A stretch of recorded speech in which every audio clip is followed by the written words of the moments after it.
오늘 전 여러분들과 함께 반석 위에 지은 집이라는 제목으로 함께 은혜를 나누겠습니다. 어떤 집의 이야기를 좀 먼저 들려드려야 될 것 같습니다. 옛날 어떤 두 가정의 이야기인데요. 어느 집에 시어머니가 밥을 안 치고 며느리에게 너는 일 잘 못하니까 불이 났대라고 얘기를 했습니다. 같이 시집을 온 며느리가 밥 짓는 경험이 없었던 터라 밥물이 넘치는 줄도 모르고 계속 불을 떼다가 밥은 타고 솥이 금이 가고 말았습니다. 큰일이 난 거죠. 이 놀란 며느리가 얼마나 이 마음이 쿵쾅쿵쾅하겠습니까? 전전긍긍하고 있는데 시어머니가 탁 들어오더니만은 뭐라고 얘기하냐면 아이고 내가 물을 너무 적게 부어서 그렇게 됐구나 라고 며느리 탓을 하는 게 아니라 자기 시어머니 탓을 하더라는 것입니다. 그 다음에 시아버지가 딱 들어오니까 상황이 이렇게 된 걸 보고 아이고야 내가 부엌에 땔감을 너무 많이 갖다 놨구나 라고 또 자기 자책을 하더라는 것입니다. 신랑이 딱 들어와서 보니까 상황이 이래 되니까 아이고 아버지 제가 물을 너무 적게 길어와서 그렇게 됐습니다 라고 그렇게 된 겁니다. 되는 집이죠. 그죠? 될 집이고 행복한 집입니다. 길 건너에 똑같은 집이 있었는데 그 집에서도 새며느리에게 불을 떼라고 했고 역시 밥은 타고 솥이 깨졌습니다. 좀 상황이 다릅니다. 화가 난 시어머니가 욕설을 퍼붓고 구박을 했습니다. 그러자 며느리는 내가 일부러 그랬냐고 대들었습니다. 그러자 그 광경을 본 시아버지가 어디서 말대꾸냐고 소리 질렀고 그러면서 또 악담으로 하는 며느리를 본 신랑이 뭐라고 하냐 이게 어디서 이런 버르장머리가 없냐고 해서 손찌검을 했습니다. 그러자 새댁이 날 죽이라며 대들었습니다. 상황이 아마 여러분들 다 그려지는 그림일 것입니다. 가정이나 교회나 그리고 지금 우리나라에 필요한 것은 이해와 사랑과 화해의 물꼬를 트는 것이 필요하다고 생각을 합니다. 경직된 사회에 윤활유를 부어서 금소금을 제거하는 것이 급선무입니다. 제가 기계를 좋아한다고 했는데 제가 오늘 제가 가지고 소장하고 있는 물건 가운데 아주 귀한 걸 하나 가지고 나왔습니다. 네.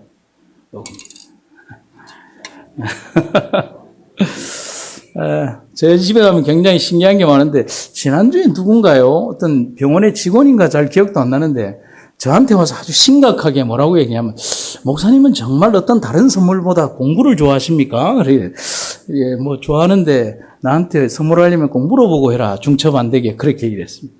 이게 뭐냐면 마찰되는 곳이나 녹이 쓴 곳에 뿌리면 기가 막히게 부드러워지는 이런 슈퍼루브라고 하는 그런 곳입니다.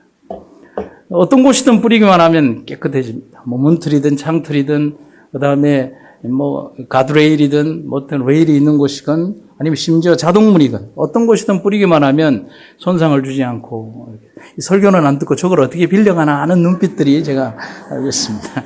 얘기를 하시면 제가 빌려드리겠습니다. 그 경직된 사회에 윤활유를 부으면 그 금소금이 제거됩니다. 그렇죠.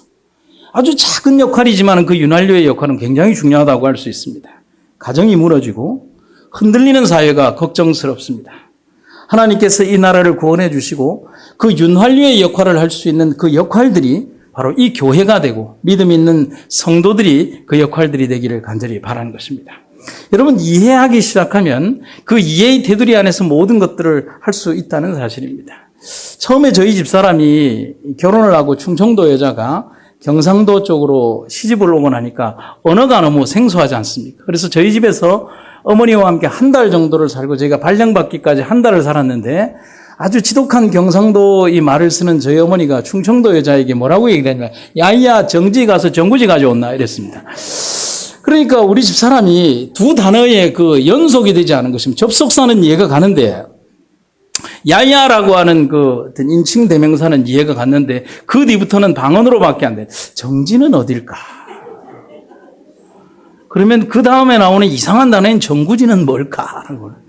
이 두 단어는 충청도에 없는 단어거든요. 그래서 집사람이 정지가 부엌이라는 생각은 못 하고 화장실에 들어간 것입니다. 화장실에 들어가서 뭔가 이제 이렇게 쓸개나 뭔가를 막 찾고 있으니까 여러분 화장실에 정구지가 있겠습니까? 그러니까 우리 우리 어머니가 보시더니만 깔깔깔깔 거리면서 야야 니는 정지를 모르나? 부엌 아니가? 또 부엌에 들어가더니만은 부엌에 들어가서 후라이팬을 들고 뭘 들고 전구지를 모르니까 야야 니는 전구지도 모르나? 부추다라고 얘기를 한 것입니다.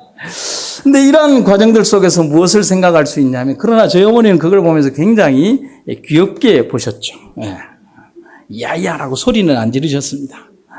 우리의 사회 속에서 무언가 이해를 하게 되면 그 모든 것들이 이해와 사랑 속에서 넘어간다는 사실입니다. 여러분, 대한민국을 아름답게 이끌 수 있는 그 가장 중추의 역할 속에 여러분과 제가 있게 되기를 간절히 바랍니다.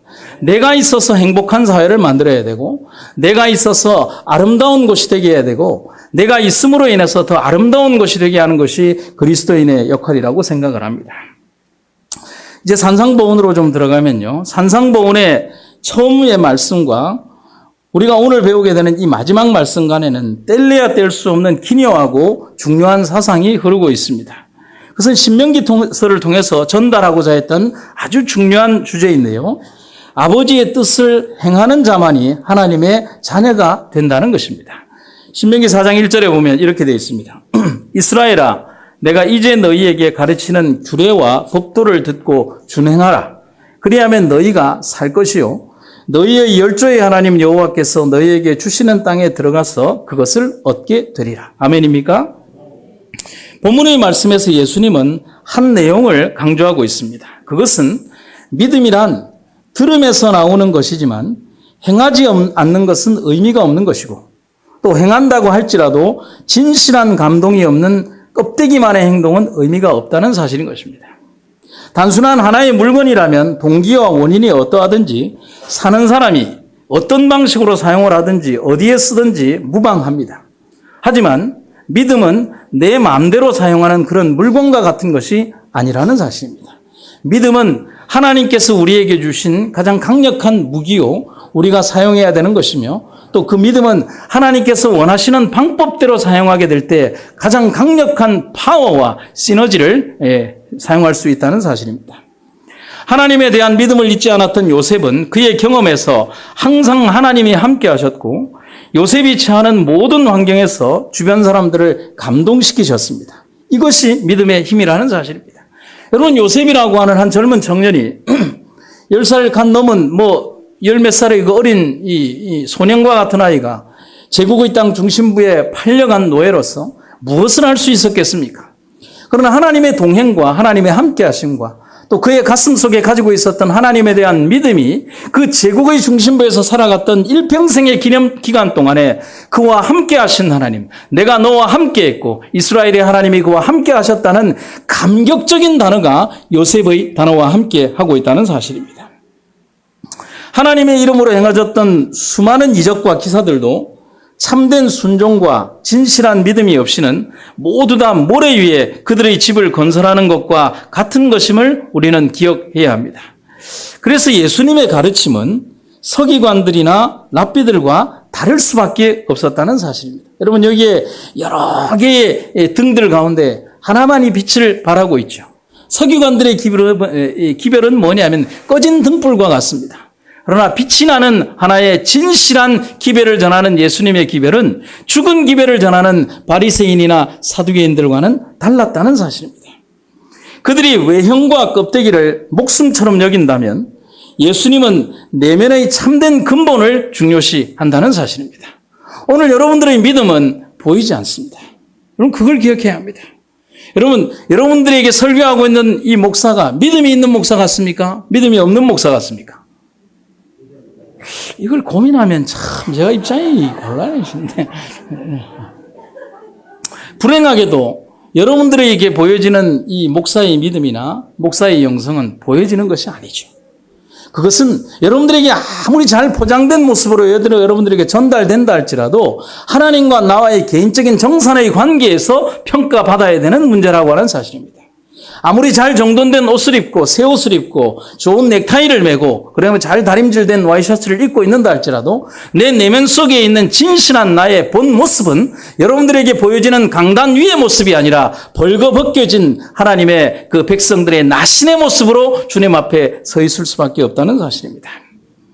그러나 바리새인들과 사두개인들은 하나님과의 관계가 중요했던 것이 아니라 사람들에게 보여지는 그들의 모습이 중요했다는 사실입니다.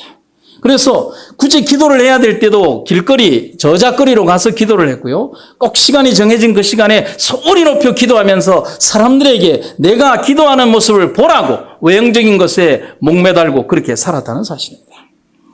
이렇듯 예수님의 긴 설교를 들으면서 그들은 충격과 기쁨, 그리고 벅찬 감동과 새로운 희망으로 마태복음 5장에서 시작된 설교 여행을 7장까지 듣고 있는 것입니다. 여러분, 예수님의 설교의 이야기가 마태복음 5장에서부터 시작해서 7장까지 쫙 계속해서 이어지고 있습니다. 어떻게 해요? 끼니도 걸러가면서 말입니다. 여러분, 제가 11시 한 50분 정도까지 딱 하면 여러분들의 눈빛에서 안 끝나나라고 하는 눈빛을 제가 봅니다.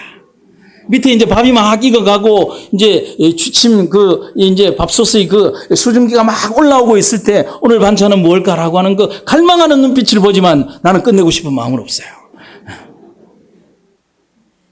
그런데 여러분, 이스라엘 백성들은 그런 생각을 전혀 하지 않았죠.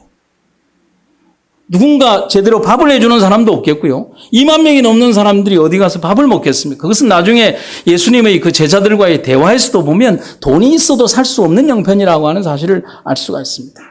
그들은 끼니도 걸러가면서 아침부터 시작된 긴 설교의 여정 속에 참여하면서 하나님의 말씀의 떡을 먹으면서 행복해하고 지금껏 들어보지 못한 그 말씀에 감격해하고 그리고 지금껏 취해보지 못했던 하나님의 말씀에 취해가면서 이것이 진정한 하늘의 분위기고 하늘의 말씀이구나 하는 사실을 깨달으면서 그들의 육신의 배고픔을 느끼지 못하며 그 말씀에 취했다는 사실입니다.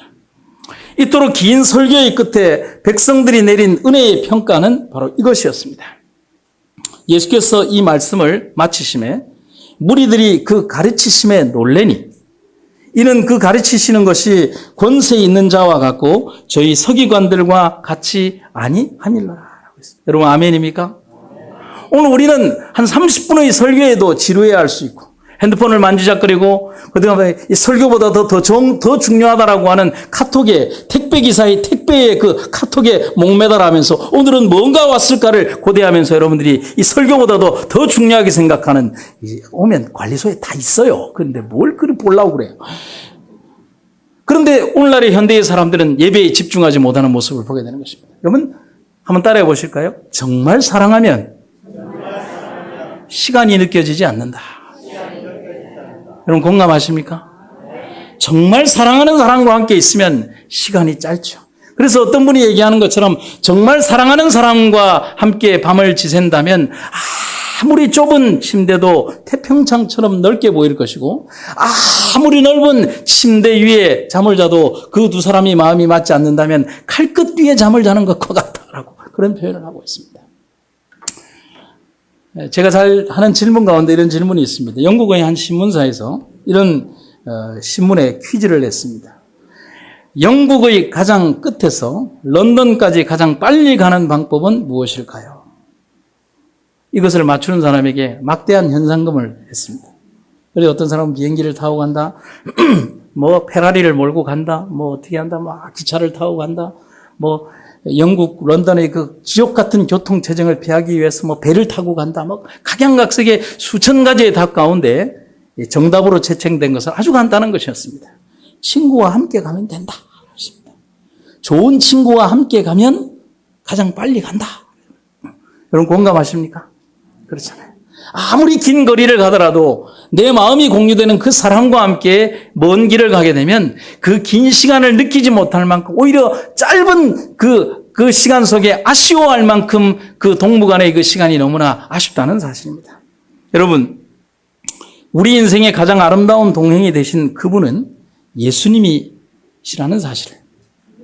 여러분, 우리 그 예수님의 그 몸 위에 예수님이라는 반석 위에 우리의 집을 짓고 우리에게 주어진 삶의 한계 상황이 있는 이 짧은 인생을 살아가며 주님 오실 그날을 손꼽아 기다리는 여러분과 제가 되기를 간절히 바랍니다.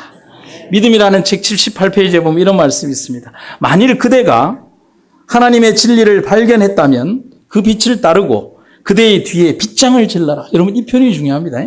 어디를 따르고요? 그 빛을 따르고 뒤로는 빗장을 질러라. 육신을 무기로 삼지 말고 스스로 살아있는 경험을 하라. 그러면 그대의 얼굴은 하나님의 영광으로 빛나게 될 것이다. 그대는 하나님과 함께 동행하였고 그분께서는 그대를 붙들어 주셨다. 그대는 그분과 씨름하면서 탄원하였고 그분께서는 당신의 빛을 그대에게 비추어 주셨다. 여러분, 오늘 우리들의 믿음이 주님 안에서 서 있는 강력한 믿음의 선구자들이 되시기를 주의 이름으로 축원합니다. 첫 번째로 반석 위에 집을 지어 세우라는 명령의 첫 번째는 내 아버지의 뜻대로 행하는 자라고 하는 것입니다. 성경은 내 아버지의 뜻대로 행하는 자가 반석 위에 집을 짓는 지혜로운 사람이라고 말을 합니다. 성경은 우리에 대한 아버지의 뜻을 간결하고 정확하게 기록을 하고 있죠. 성경절 3개를 연이어서 보시면 요한복음 6장 40절에 내 아버지의 뜻은 아들을 보고 믿는 자마다 영생을 얻게 하는 것이다. 마태복음 18장 14절에 보면 이 소자 중에 하나라도 없어지는 것은 하늘에 계신 너희 아버지의 뜻이 아니다. 갈라디아서 1장 4절에 보면 그리스도께서 하나님 곧 우리 아버지의 뜻을 따라 이 악한 세대에서 우리를 건져 주신다. 여러분, 아버지의 뜻은 오늘 우리들을 구원하시고 인도하시는 하나님의 거룩한 뜻이 아버지의 뜻이라고 하는 사실을 기억하시기를 간절히 바라는 것입니다. 오늘 우리가 말씀 위에 서 있는가? 하나님의 거룩한 터 위에 서 있는가? 어쩌면 우리는 흉내만 내는 신앙으로 살아가는 것은 아닌가에 대해서 우리 스스로를 생각해 볼 필요가 있는 것입니다.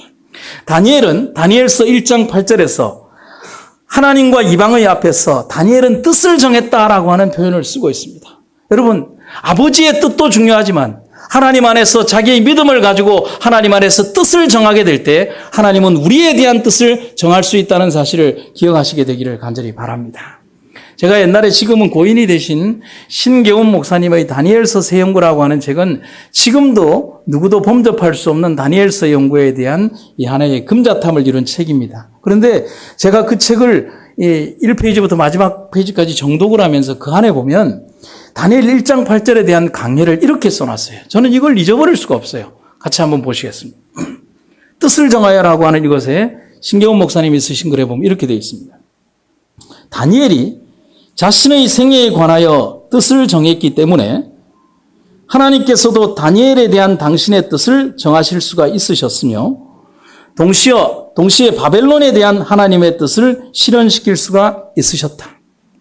세상의 모든 일은 결정에 의하여 결정된다. 여러분 잘 기억하시기 바랍니다. 다니엘이 뜻을 정하여 하나님 안에서 뜻을 정했기 때문에 하나님께서 다니엘을 통한 뜻을 정할 수 있었고 하나님께서 다니엘을 통한 뜻을 정할 수 있었기에 다니엘을 통한 바벨론의 뜻을 정할 수가 있었다는 사실인 것입니다.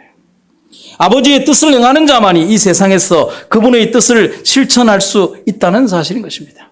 오늘 우리의 삶이나 우리의 살아가는 생애나 우리의 언어나 우리의 행동이나 우리의 판단이나 오늘 우리가 하는 결정이나 우리의 모든 관심사나 우리의 모든 삶의 목표가 하나님의 뜻 안에 있는가를 여러분과 우리는 깊이 생각해 봐야 할 시간이라는 사실입니다.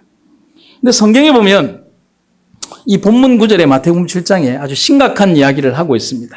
나더러 주여 주여 하는 자마다라고 하는 표현이 있습니다.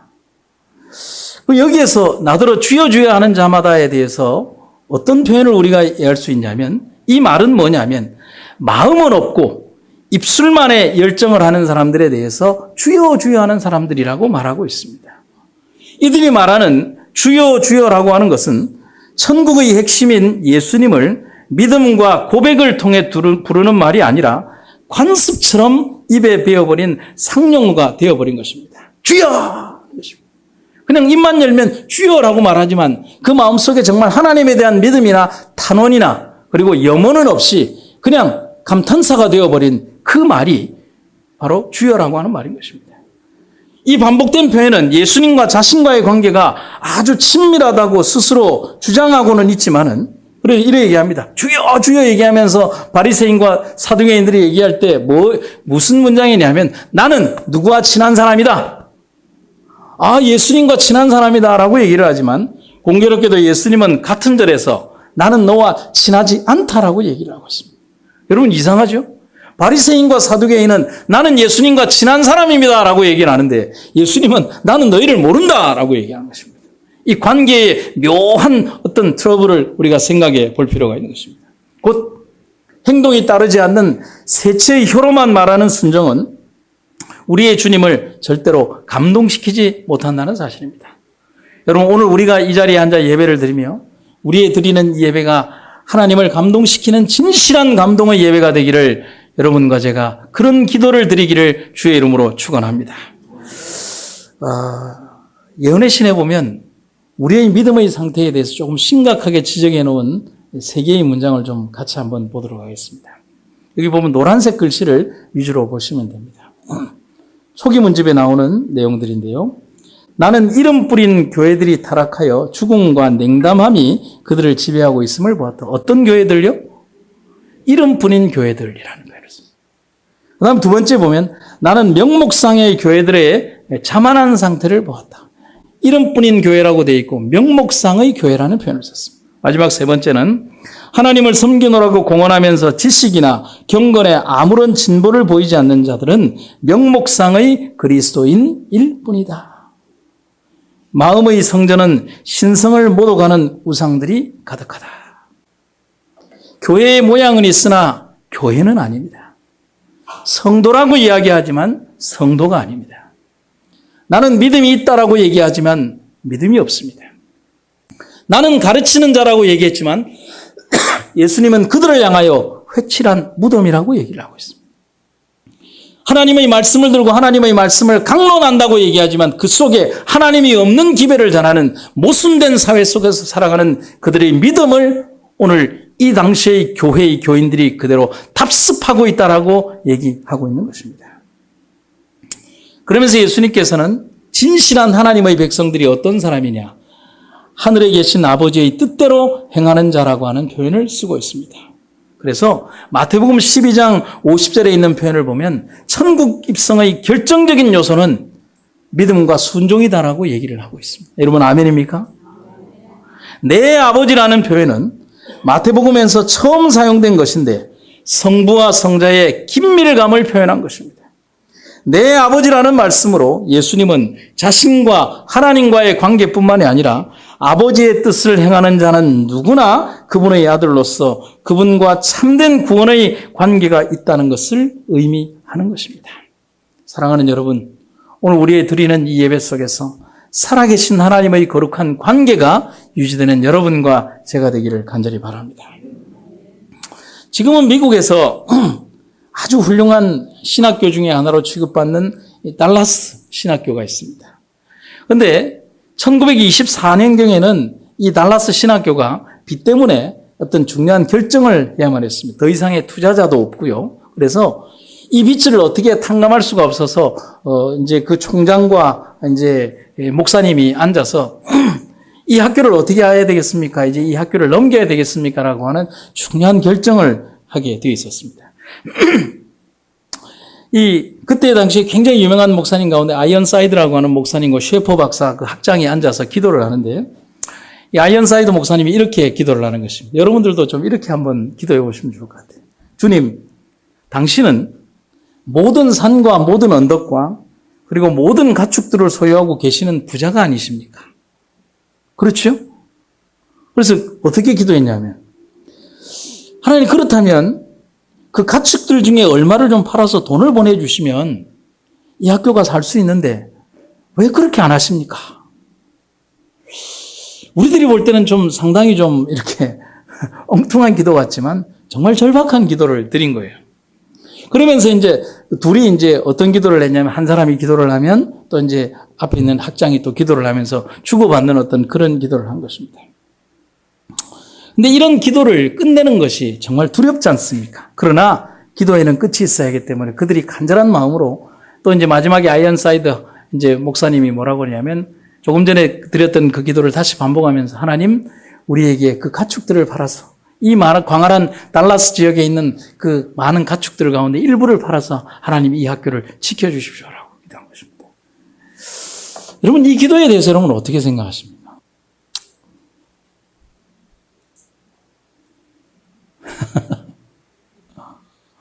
상당히 난해한 문제가 있습니다. 근데 이 기도를 들으시는 하나님은 분명한 응답을 주시는 하나님이라고 하는 사실. 그렇죠?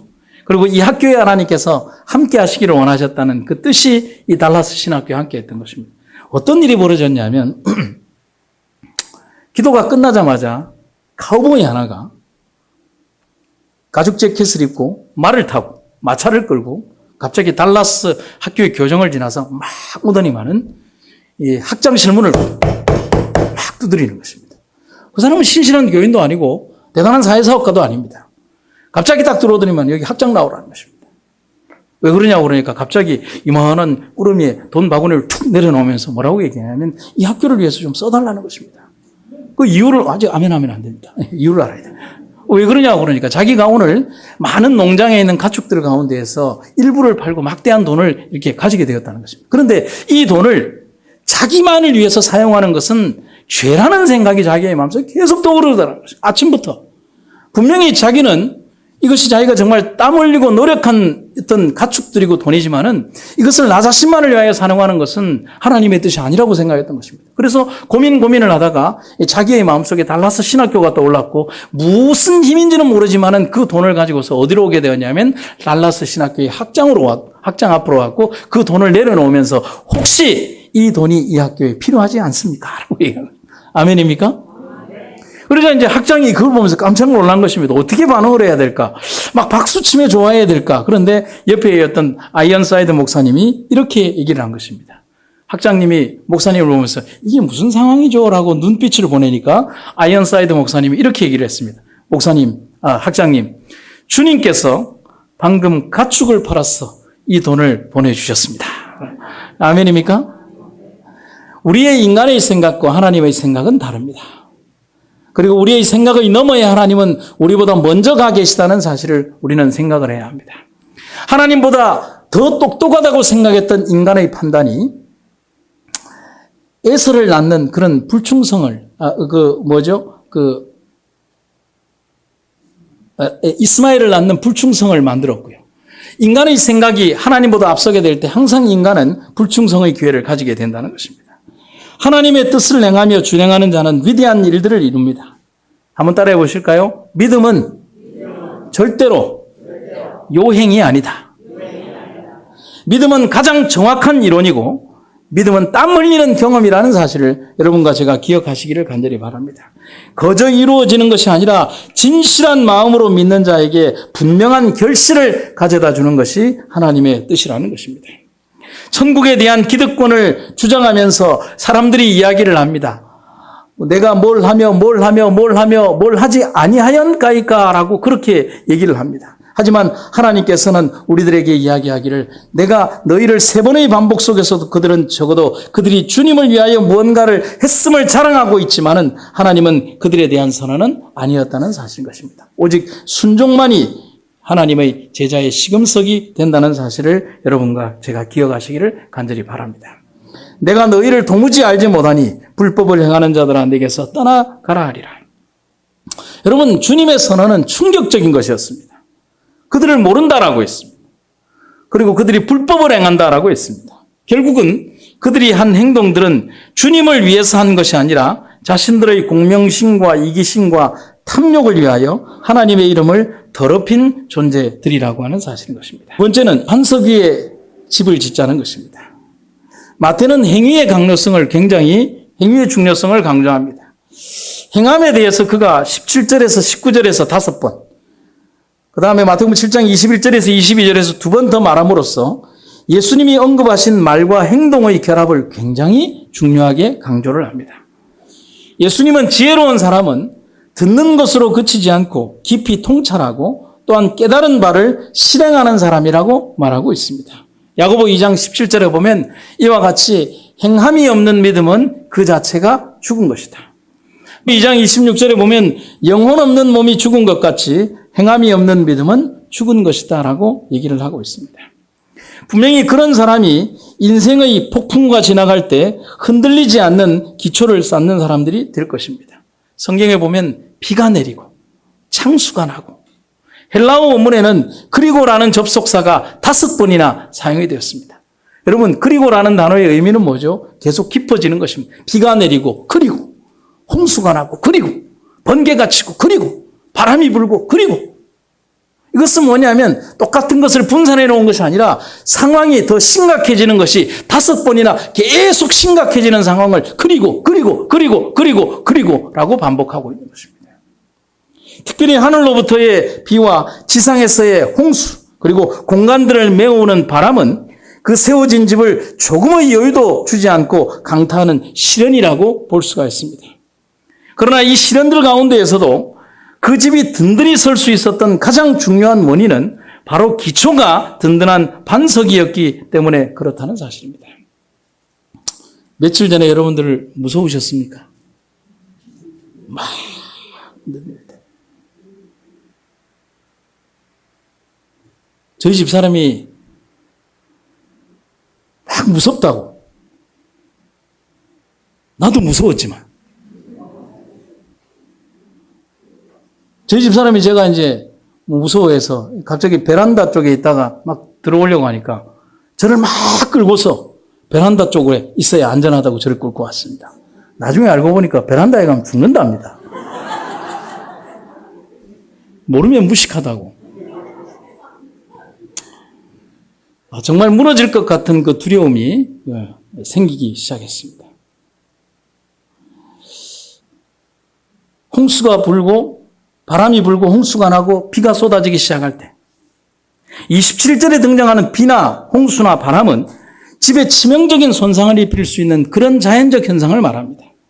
그것은 극심한 종류의 3가지 시험을 의미하는 것이 아니라 우리의 일상에서 당할 수 있는 보편적이면서도 다양한 형태의 시험들을 나타낸다고 할 수 있는 것이 특별한 시험을 얘기하는 게 아닙니다.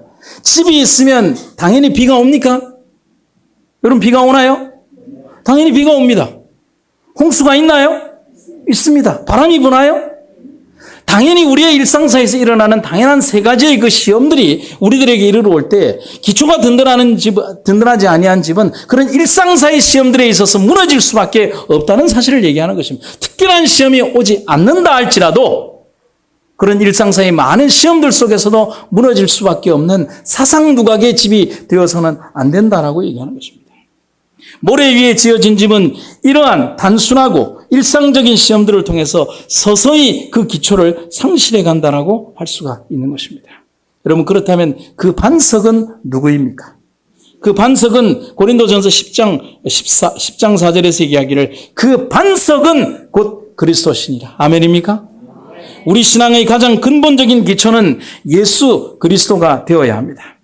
어떤 다른 사상, 어떤 다른 이념, 어떤 철학, 이데올로기, 감정, 국가, 명예, 지역감정, 국가관, 어떤 이런 것들이 가장 먼저가 아니라 오직 예수 그리스도가 나의 모든 판단력이 되고 그분 그리스도가 우리 삶의 가장 중요한 원리가 되어야 한다는 사실인 것입니다.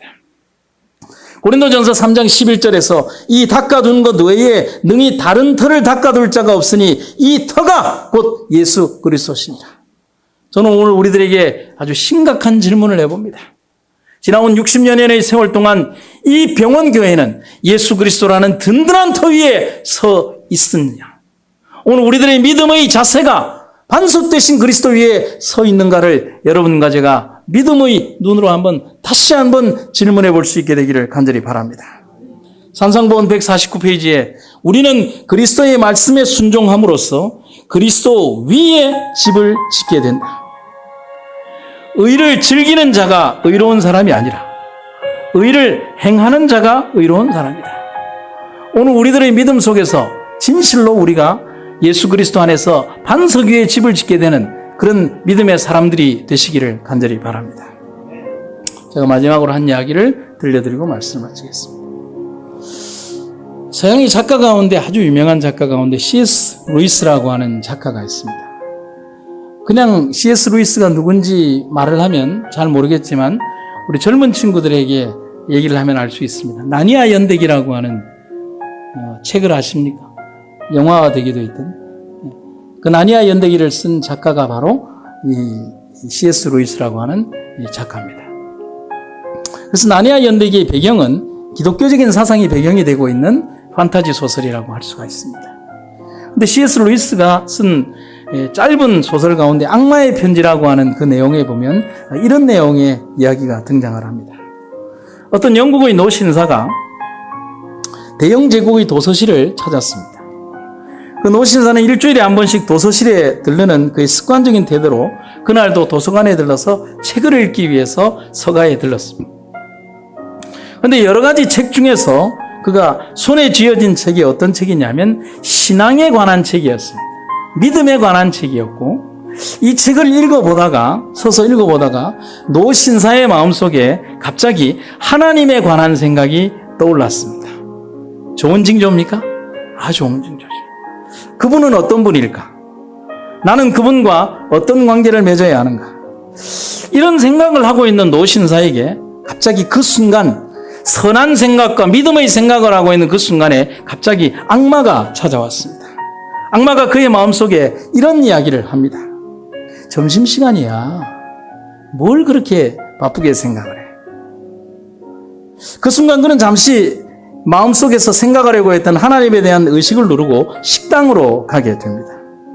점심을 먹다가 또다시 하나님에 대한 생각이 마음속에서 일어나기 시작했습니다. 이렇게 스프와 빵을 먹으면서 무슨 생각을 했냐면, 하나님은 어떤 분일까? 여러분 그렇지 않습니까? 네. 그러자 나는 그분과 어떤 관계를 맺어야만 하는가라고 또 고민하기 시작했습니다. 그때 악마가 다시 찾아와서 뭐라고 얘기를 하냐면, 밥 먹는데 뭘 골치 아프게 그렇게 생각을 해? 우선 식사를 끝내고 생각해도 늦지 않잖아? 하지만 조금 더 오래 생각하면 이 맛있고 따뜻한 빵과 스프는 식어버리고 말 거야. 빨리 밥 먹고 하나님에 대해서 생각하면 되잖아. 이 악마에게 영향을 받은 노신사는 하나님에 대한 생각을 잊어버리고 마치 스프를 먹고 빵을 맛있게 먹었습니다. 다시 하나님의 생각이 어렴풋이 나오려고 합니다.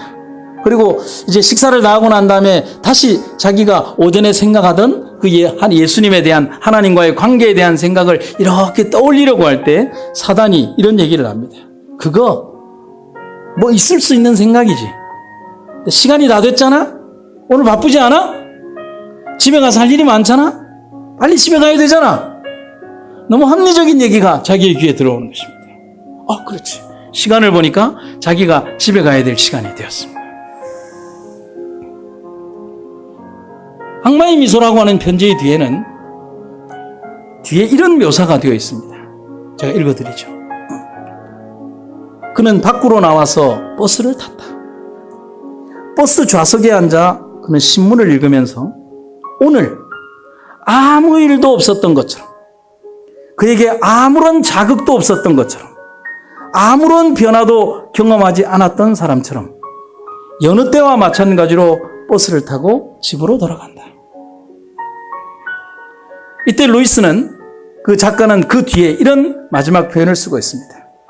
마치 자신에게 아무런 사건도 일어나지 않은 것처럼 생각하고 버스를 타고 돌아가는 이 노신사 뒤에서 악마는 회심의 미소를 짓고 있다.